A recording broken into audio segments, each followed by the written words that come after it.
Have a nice gay.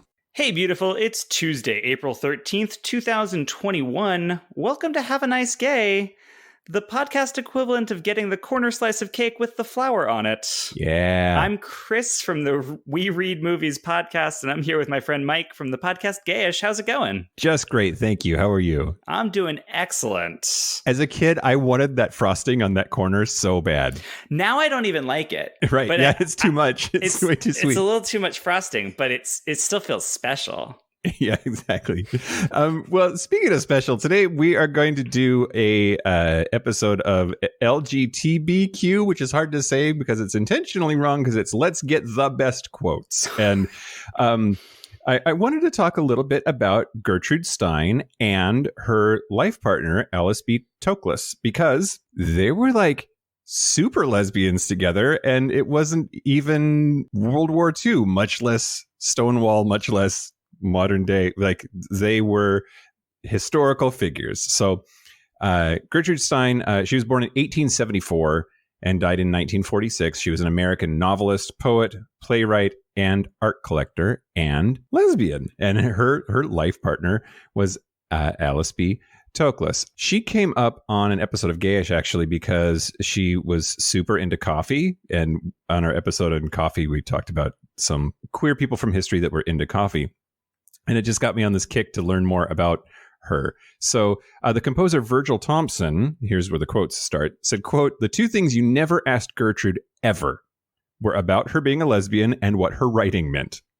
Gertrude was terse on both subjects. About being a lesbian, she said, I like all the people who produce, and Alice does too. And what they do in bed is their own business, and what we do is not theirs." And she was equally laconic about her writing.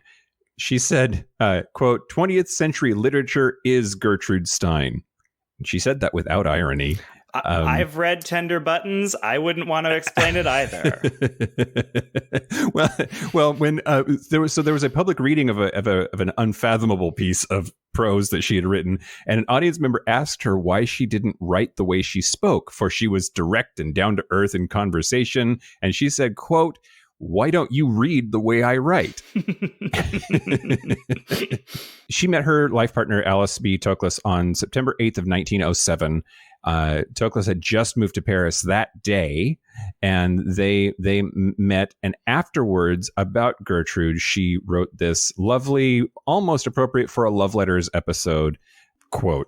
What's the word I'm looking for? Quote. Yeah. She wrote this quote. Diary entry? Letter? I don't know. What's it in?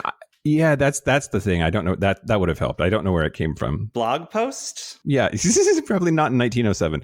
She said, quote, "She was a golden brown presence, burned by the Tuscan sun, and with a golden glint in her warm brown hair. She was dressed in a warm brown corduroy suit.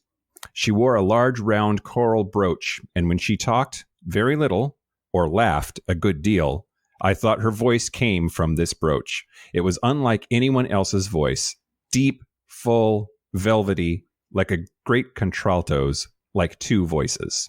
And they were together for almost 40 years until Gertrude Stein passed away in 1946.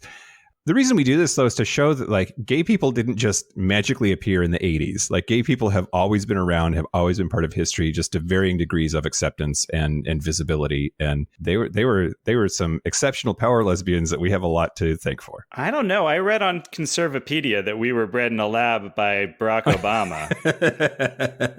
I'm sure that's true too. Well, that's really awesome. Yeah.